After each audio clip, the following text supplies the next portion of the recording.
सोचिए, एक plane hijack हो चुका है और 200 लोगों की जान खतरे में है और उनकी जान कभी भी जा सकती है। उस प्लेन को एक डिक्टेटर के द्वारा सुरक्षा दी जा रही है, उसकी सेना के द्वारा।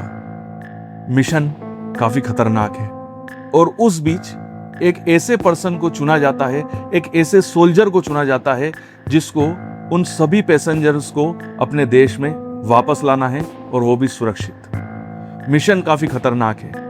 हर इंसान जानता है कि ये एक सुसाइडल मिशन है। जो भी इस मिशन को लीड करेगा वो कभी भी वापस नहीं आएगा। उस समय एक सोल्जर, एक योद्धा जिसको चुना गया है उसकी देश के लोगों की सुरक्षा के लिए, आगे आता है और अपनी जान की परवाह किए बिना इस मिशन को पूरा करता है। जी हाँ, हम बात कर रहे हैं इजराइल के उस हीरो के बारे में जिसने अपनी जान देके भी 200 लोगों की जान बचाई और अपना नाम स्वर्ण अक्षरों में लिख दिया, जिसको अपने देश में एक हीरो की तरह रिस्पेक्ट दी जाती है। जी हाँ, मैं बात कर रहा हूं योनातान नेतन्याहू के बारे में। तो आज के इस वीडियो के अंदर हम बात करेंगे योनातान नेतन्याहू की उस वीर गाथा के बारे में, जिस ऑपरेशन ने दुनिया के सामने इम्पॉसिबल को भी पॉसिबल करके दिखाया, जिसने अपनी जान देके भी अपने देश का झंडा झुकने ना दिया। योनातान नेतन्याहू के बारे में आज के इस वीडियो के अंदर हम बात करेंगे। तो स्वागत है आपका मेरे नए चैनल प्रोफेसर करण एक्सप्लेन में। और आज के इस वीडियो के अंदर हम डिस्कशन करेंगे योनातान नेतन्याहू के बारे में, जिनको प्यार से योनी भी बोला जाता था। योनातान नेतन्याहू अपने घर में सबसे बड़े भाई थे। जी हाँ, तीनों भाइयों में से सबसे बड़े। उनके पिताजी बेंजामिन नेतन्याहू कॉलेज में प्रोफेसर थे। तीनों भाइयों में से जो 2 भाई थे उनका नाम है ईडो नेतन्याहू और बेंजामिन नेतन्याहू। जी हाँ, कौन बेंजामिन नेतन्याहू?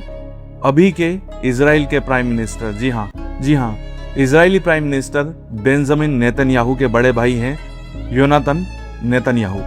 तो आप समझ ही गए होंगे कि खून में ही बहादुरी है। तो चलिए अब हम चलते हैं इस हाईजैकिंग की तरफ। 27 जून 1976 को एयर फ्रांस का एक प्लेन तेल अवीव, जी हाँ, इजराइल की राजधानी तेल अवीव से उड़ान भरकर फ्रांस की तरफ जाने वाला था। तभी तेल अवीव से 4 हाईजैकर प्लेन में सवार होते हैं, जिसमें से 2 हाईजैकर फिलिस्तीन को बिलोंग करते हैं और 2 हाईजैकर्स जर्मनी को बिलोंग करते हैं। जब ग्रीस में प्लेन का स्टॉप ओवर होता है, उसी बीच ये चारों हाईजैकर प्लेन को हाईजैक कर लेते हैं और प्लेन को हाईजैक करके लीबिया के शहर बेनगाजी ले जाते हैं और वहां से इस प्लेन को ले जाते हैं युगांडा के शहर एंटेबे में, जहां पर इस प्लेन को युगांडा के डिक्टेटर इदी अमीन की पूरी सुरक्षा दी जाती है युगांडा की सेना के द्वारा। इस हाईजैकिंग से जुड़ी हुई कुछ इंपॉर्टेंट जानकारी जो आपको जानना बहुत जरूरी है, जैसे कि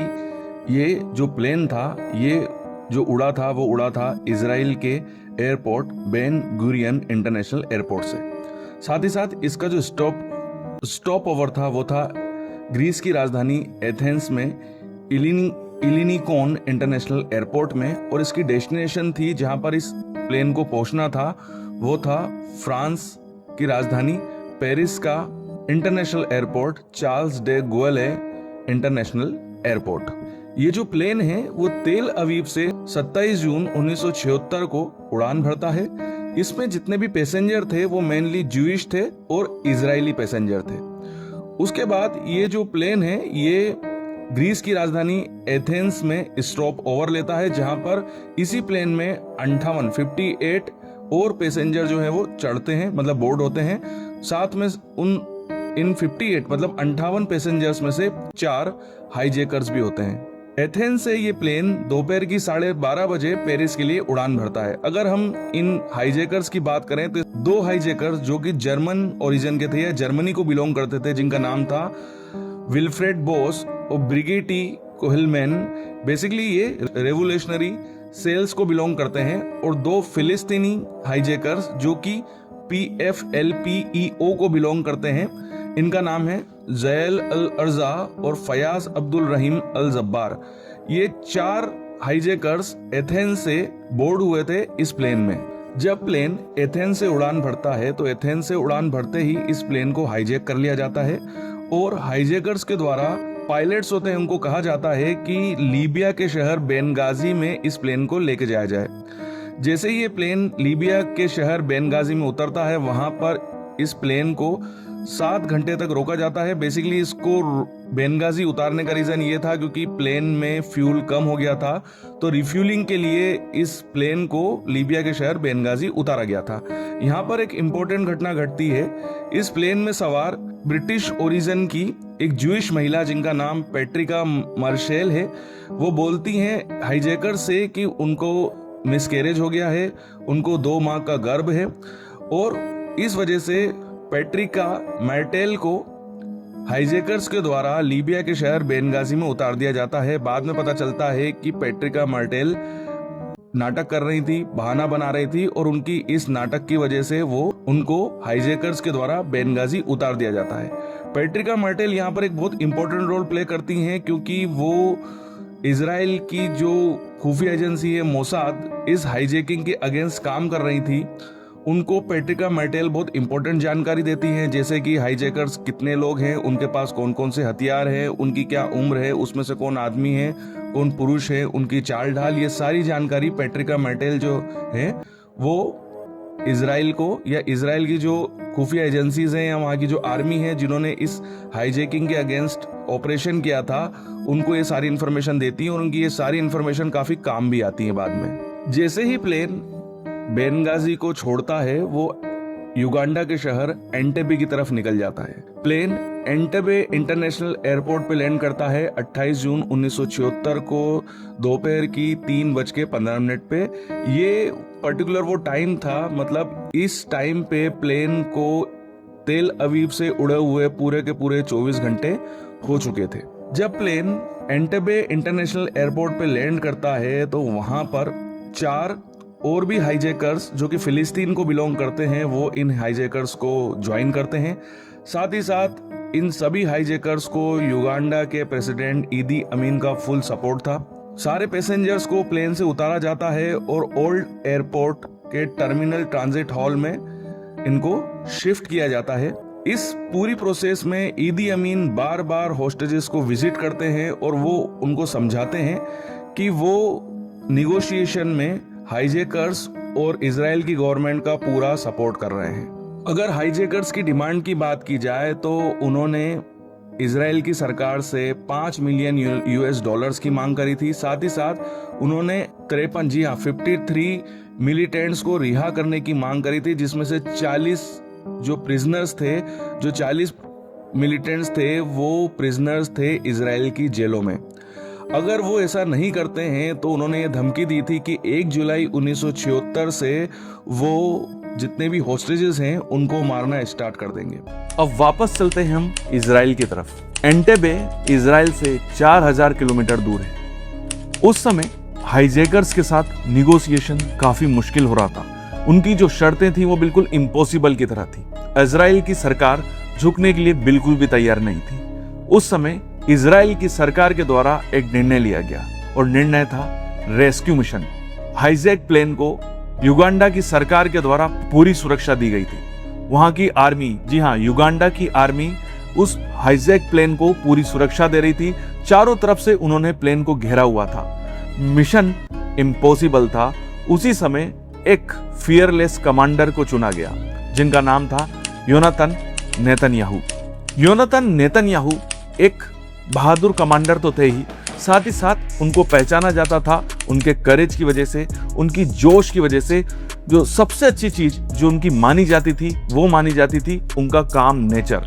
जी हाँ, ज्यादा से ज्यादा प्रेशर हो, कठिन से कठिन परिस्थिति हो, उस समय भी वो काम और कूल रहते थे और सही डिसीजन लेते थे। उनकी इन्हीं विशेषताओं के लिए उनको इस मिशन के लिए चुना गया था। जैसे कि आप जानते हैं कि योनाथन नेतन्याहू इजराइल के अभी के प्रधानमंत्री बेंजामिन नेतन्याहू के बड़े भाई थे। एक बड़ा भाई उस समय इतिहास रच रहा था और छोटा भाई तैयार हो रहा था भविष्य में इतिहास रचने के लिए। दोनों भाइयों ने कसम खाई थी कि इजराइल को दुनिया के आगे कभी भी झुकने नहीं देंगे। इसीलिए योनातान नेतन्याहू निकल पड़े थे एक इम्पॉसिबल मिशन को पॉसिबल के लिए, अपनी जान को हथेली में रख के। उनको नहीं पता था कि उनकी आने वाला समय उनकी बहादुरी की गाथा गाएगा। 4 जुलाई 1976 को स्पेशल कमांडो यूनिट, जिसको हेड कर रहे थे योनातान नेतन्याहू, लैंड करते हैं रात के अंधेरे में युगांडा के शहर एंटेबे में। और जैसे ही वो लैंड करते हैं वैसे ही ऑपरेशन स्टार्ट हो जाता है। ये पूरा का पूरा ऑपरेशन रात के अंधेरे में ही हुआ था। एक भी लाइट वहां पर नहीं थी, ना किसी लाइट का उन्होंने यूज किया। गलती की कोई भी गुंजाइश नहीं थी। ऑपरेशन शुरू हो चुका था। चारों ओर गोलियों की आवाज, चीखने की आवाज और एक्सप्लोजन्स। गलती की कोई भी गुंजाइश नहीं थी। कुछ ही मिनटों में कमांडो ने जैसे वहां पर तूफान ला दिया था। इजराइल के कमांडो चारों तरफ छाए हुए थे और मात्र 53 मिनट के अंदर इस ऑपरेशन को कंप्लीट कर लिया गया। सारे हॉस्टेजेस को सुरक्षित उतार लिया गया। इस पूरे ऑपरेशन में, जो कि 53 मिनट तक चला था, सारे 7 हाईजैकर्स को मार दिया गया था और वो 45 युगांडा के सेना के जवान जिन्होंने इस हाईजैक प्लेन को सुरक्षा दी थी, उनको भी मार दिया गया था। जैसे कि मैंने आपको बताया कि ये पूरा ऑपरेशन टोटल 53 मिनट चला था, जिसमें कि मात्र 30 मिनट, जी हाँ, आधे घंटे की यहाँ पर मुठभेड़ हुई थी। मतलब जो भी गोलियां और एक्सप्लोजन्स हुए थे वो मात्र आधे घंटे में हुए थे। मतलब मात्र आधे घंटे के अंदर इन सारे हाईजैकर्स और उन सारे सैनिकों को मार दिया गया इजराइल के कमांडो के द्वारा, जिन्होंने इस प्लेन को हाईजैक किया था और इस हाईजैक प्लेन को सुरक्षा दी थी।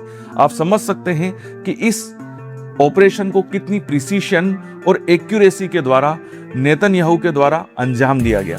आप समझ सकते हैं कि योनातान नेतन्याहू एक बहादुर इंसान तो थे ही, एक योद्धा तो थे ही, साथ ही साथ किस तरीके से उन्होंने इस मिशन को लीड किया। योनातान नेतन्याहू ने इस मिशन को आगे रहकर लीड किया। दुश्मन की एक गोली सीधे उनको लगी और वो गिर पड़े, बट उन्होंने अपनी टीम का हौसला खोने नहीं दिया। उन्होंने ऑर्डर दिया, आगे बढ़ो और मिशन को कंप्लीट करो। आप उनकी बहादुरी को इस चीज से ही समझ सकते हैं, जैसे मैं आपको बता रहा हूं कि उन्होंने फ्रंट में रहकर इस ऑपरेशन को अंजाम दिया, क्योंकि इजराइल के जितने भी कमांडो इस ऑपरेशन में गए थे, केवल योनातान नेतन्याहू ने ही अपनी प्राण की आहुति दी। केवल इजराइल ने केवल अपना एक सोल्जर, एक जवान ही इस पूरे ऑपरेशन में खोया। आज समझ सकते हैं कि योनातान नेतन्याहू ने किस बहादुरी से इस ऑपरेशन को अंजाम दिया। वो एक लीडर थे और इजराइल के आज एक हीरो हैं। साथ ही साथ वो एक अच्छे कमांडर भी थे और एक लीडर भी थे। और इस ऑपरेशन को नाम दिया गया ऑपरेशन एंटेबे। इस पूरे मिशन में 100 हॉस्टेजेस को सेव किया गया। पूरी दुनिया किस तरीके से इस मिशन को इजराइल के द्वारा अंजाम दिया गया, इजराइल के सैनिकों की बहादुरी को देखकर स्टंट थी। वो समझ नहीं पा रही थी कि इस इम्पॉसिबल से दिखने वाले मिशन को इजराइल ने किस तरीके से कंप्लीट किया।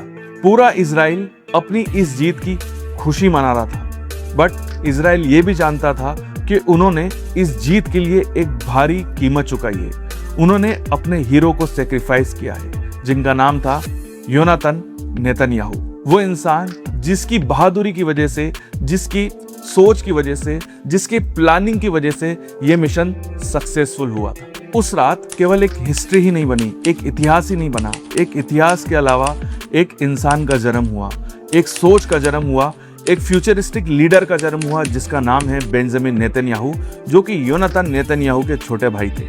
आज भी जब भी बेंजामिन नेतन्याहू से उनकी सोच के बारे में, उनके एग्रेसिव नेचर के बारे में जब बात की जाती है, तो हमेशा वो अपने बड़े भाई का एग्जाम्पल देते हैं। जिस तरीके से योनातान नेतन्याहू ने इजराइल की उस यूनिट को आगे से लीड किया था, उसी तरीके से बेंजामिन नेतन्याहू भी आज इजराइल के प्राइम मिनिस्टर होकर भी इजराइल को सबसे आगे से लीड करते हैं।